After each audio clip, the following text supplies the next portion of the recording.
ചിത്രേ, നിന്റെ ചേട്ടനിപ്പോൾ ദുബായിൽ പോയിട്ട് എത്ര നാളാകുന്നു? 2 വർഷം കഴിഞ്ഞു. കാവ്യയുടെ ചോദ്യത്തിന് മുൻപിൽ വളരെ ശാന്തയായാണ് ചിത്ര മറുപടി പറഞ്ഞത്. ഞാൻ ഓപ്പണായി ചോദിക്കുവാണേ, നാട്ടിൽ എങ്ങനെയായിരുന്നു ആള്? നിന്നോട് വലിയ സ്നേഹമായിരുന്നോ? നിങ്ങളുടെ ഫിസിക്കൽ റിലേഷനൊക്കെ ഓക്കെ ആയിരുന്നോ? ഓടി സ്നേഹമായിരുന്നു. ഏട്ടൻ അതിലൊക്കെ വലിയ ഇൻട്രസ്റ്റ് ആയിരുന്നു. ഞങ്ങൾ ഒന്നിച്ചുള്ള സമയം മിക്ക ദിവസങ്ങളിലും ബന്ധപ്പെടുമായിരുന്നു. ചിത്രയുടെ ആ മറുപടി കാവ്യയെ അല്പസമയം നിശബ്ദയാക്കി. എന്നാൽ നീ ഒരു കാര്യം ചെയ്, നിന്റെ കൂട്ടുകാർ ആരേലും അവിടെ ചേട്ടൻ്റെ അടുത്തുണ്ടോ? ഉണ്ടേൽ നൈസിന് അവർ വഴിയൊന്ന് തിരക്ക്. പുള്ളിക്ക് അവിടെ വേറെ ഏതേലും അഫെയർ ഉണ്ടോ എന്ന്. ഏയ്, അങ്ങനെ തിരക്കാനും മാത്രം പരിചയമുള്ള ആരും അടുത്തില്ല. മറുപടി പറയുമ്പോൾ ചിത്രയുടെ മുഖത്ത് വേവലാതി നിറഞ്ഞു. ഇതിപ്പോൾ നിനക്ക് സംശയമുള്ള സ്ഥിതിക്ക് ഒന്ന് അന്വേഷിക്കേണ്ടത് തന്നെയാണ്. 2 വർഷമായി ഭാര്യയെയും കുടുംബത്തെയും വിട്ട് ദുബായിൽ പോയിട്ട്. നാട്ടിലും വരുന്നില്ല. മാത്രമല്ല, നിന്നോട് അത്രയും അടുപ്പം ഉണ്ടായിരുന്ന ആള് ഇപ്പോൾ സെക്ഷൽ റിലേറ്റഡായി ഒരടുപ്പവും കാണിക്കുന്നുമില്ല. കാവ്യ പറഞ്ഞു നിർത്തുമ്പോൾ മൗനമായി തല കുമ്പിട്ടു ചിത്ര. എടി, ഇതിലിപ്പോൾ മൂന്നാമതൊരാളെ ഉൾപ്പെടുത്താൻ നിൽക്കണ്ട. ചോദിക്കാനുള്ളത് നേരിട്ട് തന്നെ ആളോട് ചോദിക്കേ. എന്താണ് മനസ്സിലിരിപ്പെന്നറിയാലോ. എത്രയെന്ന് വെച്ചാ നീ എല്ലാം ഇങ്ങനെ മനസ്സിലൊതുക്കി നടക്കുന്നേ? ആ പറഞ്ഞത് തന്നെയാണ് ഒരു പോംവഴി എന്ന് ചിത്രയ്ക്ക് മനസ്സിൽ തോന്നി തുടങ്ങിയിരുന്നു. പക്ഷെ അപ്പോഴും ഒരു സംശയം അവളിൽ വേവലാതി നിറച്ചു. എടി, ഞാൻ ഇനി ചോദിക്കുമ്പോൾ ഏട്ടൻ അവിടെ മറ്റേതേലും റിലേഷൻ ഉണ്ട് എന്നാണ് മറുപടി പറയുന്നതെങ്കിൽ ഞാൻ എന്തു ചെയ്യും? എന്നാ നീ വായിൽ വിരലുവിട്ട് വേണ്ട, ഞാൻ പറയുന്നില്ല. എടി പൊട്ടിപ്പെണ്ണേ, ആദ്യം നീ കാര്യം തിരക്ക്. ബാക്കിയൊക്കെ പിന്നല്ലേ. ഇത്രയങ്ങ് പാവമാകാൻ നിൽക്കല്ലേ നീ. കെട്ടിയവനോടായാലും ആരോടായാലും ചോദിക്കാനുള്ള കാര്യം മുഖത്ത് നോക്കി ചോദിക്കണം. അതിനുള്ള തൻ്റെടമൊക്കെ വേണം ഒരു പെണ്ണിന്. കലി കയറി കാവ്യയ്ക്ക്. അതോടെ വീണ്ടും മൗനമായി ചിത്ര. അന്ന് വീട്ടിൽ തിരികെ എത്തുമ്പോൾ എന്തായാലും രാത്രി ഭർത്താവ് അനീഷിനോട് ഈ കാര്യങ്ങൾ ചോദിക്കാൻ തന്നെ ഉറച്ചു ചിത്ര. ദൈവമേ, പേടിക്കുന്ന പോലെയൊന്നും ഉണ്ടാകേക്കരുതേ. മനസ്സുരകി പ്രാർത്ഥിച്ചു അവൾ. അനീഷിന്റെ പതിവ് കോളിനായി കാത്തിരുന്നു. അവൾ സമയം 10 മണിയായപ്പോൾ തന്നെ അവൻ വിളിച്ചു. പതിവ് കുശലാന്വേഷണങ്ങൾക്കൊടുവിൽ അവൾ വിഷയത്തിലേക്ക് കടന്നു. ഏട്ടാ, ഇതിപ്പോൾ ഏട്ടൻ പോയിട്ട് 2 വർഷങ്ങൾ കഴിഞ്ഞു. ഉണ്ടായിരുന്ന കടങ്ങളും തീർന്നല്ലോ. ഇനിയിപ്പോൾ തിരിച്ചു വന്നൂടെ? അല്ലെങ്കിൽ ലീവിനെങ്കിലും വാ. ഏട്ടന് ഞങ്ങളെപ്പറ്റിയൊന്നും ചിന്തയില്ലേ? ആ ചോദ്യത്തിന് മറുപടിയൊന്നും പറഞ്ഞില്ല അനീഷ്. ഏട്ടാ, ഞാൻ ചോദിച്ചത് കേട്ടില്ലേ? ഏട്ടനിപ്പോൾ എന്നെപ്പറ്റിയൊന്നും ചിന്തയില്ലേ? അറിയാലോ നമ്മളിവിടെ എങ്ങനെയാ കഴിഞ്ഞത്. എന്നിട്ടിപ്പോൾ വിളിച്ചാൽ എന്നോടൊന്നും പറയാൻ പോലും ഇല്ല ഏട്ടന്. എന്തേ, ഏട്ടൻ എന്നോടുള്ള വികാരങ്ങളൊക്കെ തീർന്നോ? മറുപടി കിട്ടാതെ ആയപ്പോൾ രണ്ടും കൽപ്പിച്ച് ചോദ്യം ആവർത്തിച്ചു ചിത്ര. എൻ്റെ ചിത്രേ, എന്താ നീ പറയുന്നേ? നിങ്ങളെപ്പറ്റി എനിക്ക് ഓർമ്മയില്ലാതിരിക്കോ? ഇവിടെ ഓരോരോ തിരക്കുകളാണ് പൊന്നെ, അതല്ലേ? ആ മറുപടിയിൽ തൃപ്തിയായിരുന്നില്ല ചിത്ര. ഏട്ടാ, അങ്ങനെയല്ല. എന്തോ ഉണ്ട്. ഏട്ടൻ അവിടെ പോയി ആദ്യമൊക്കെ നല്ല സ്നേഹമായിരുന്നു. പിന്നെ സംസാരം പോലും നേരെയില്ല. എന്നേക്കാൾ വലുതായി എന്ത് തിരക്കാ അത്രയ്ക്ക്. ഏട്ടൻ അവിടെ മറ്റാരേലുമായും അടുപ്പമുണ്ടോ? സത്യം പറയ്. അറച്ചുള്ള ആ ചോദ്യം കേട്ടൊന്ന് നടുങ്ങി അനീഷ്. എന്താ ചിത്രേ, നിനക്ക് എന്താ ഭ്രാന്താണോ? ഇതൊക്കെയാണോ ചിന്തിച്ചു കൂട്ടുന്നേ? ഇത്തവണ അവൻ്റെ ശബ്ദം ഉയർന്നു. ഏട്ടാ പ്ലീസ്, ഒച്ചയെടുത്തിട്ട് കാര്യമില്ല. എനിക്കറിയണം ഏട്ടൻ്റെ മനസ്സിൽ എന്താണെന്ന്.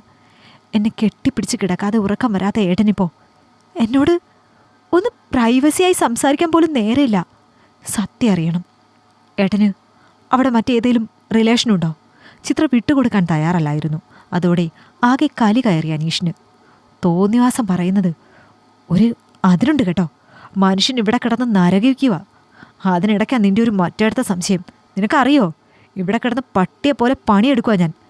നേരം വെളുക്കുന്നതിന് മുന്നേ ജോലിക്ക് പോകണം. പണിയെടുത്ത് തളർന്ന ശവം പോലെയാ വൈകിട്ട് റൂമിൽ വന്ന് കയറുന്നേ.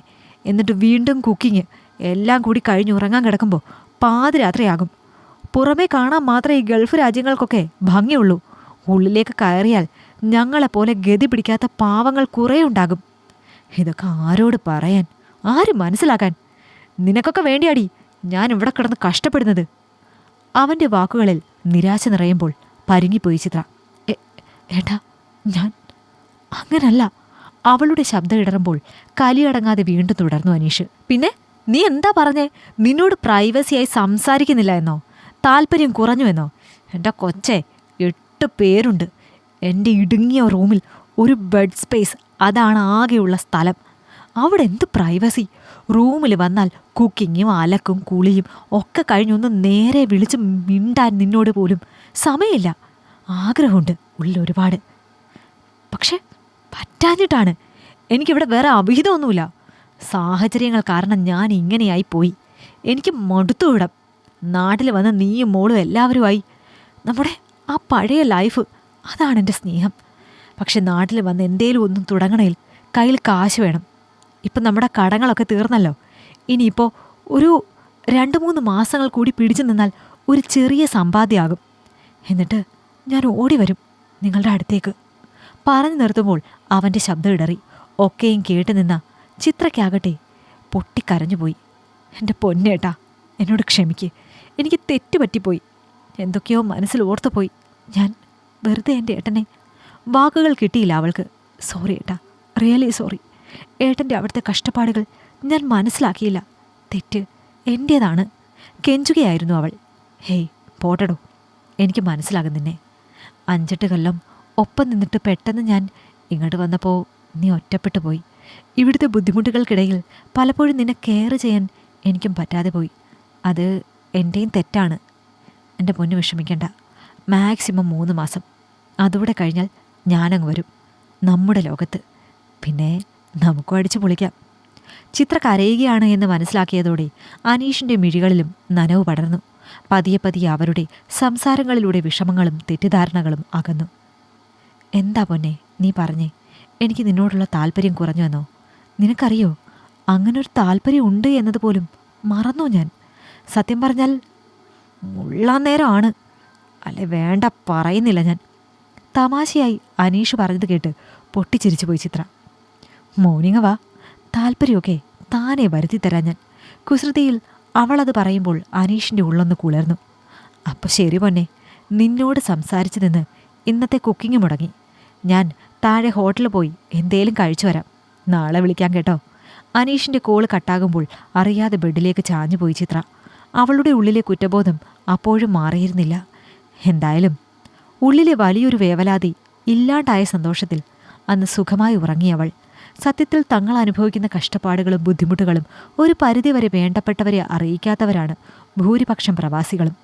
കഷ്ടപ്പാടുകളൊന്നും അറിയിക്കാതെ തങ്ങളിലൂടെ അവരുടെ സന്തോഷങ്ങൾ കാണുന്നത് തന്നെയാണ് പ്രവാസ ലോകത്തെ ഏറ്റവും വലിയ ആശ്വാസം, സംതൃപ്തി. ഇതാ നിങ്ങൾക്കിഷ്ടമായെങ്കിൽ ലൈക്ക് ചെയ്യൂ. നിങ്ങളുടെ അഭിപ്രായങ്ങൾ കമന്റായി രേഖപ്പെടുത്തൂ. കൂടുതൽ കഥകൾ കേൾക്കാൻ ഈ ചാനൽ സബ്സ്ക്രൈബ് ചെയ്യൂ.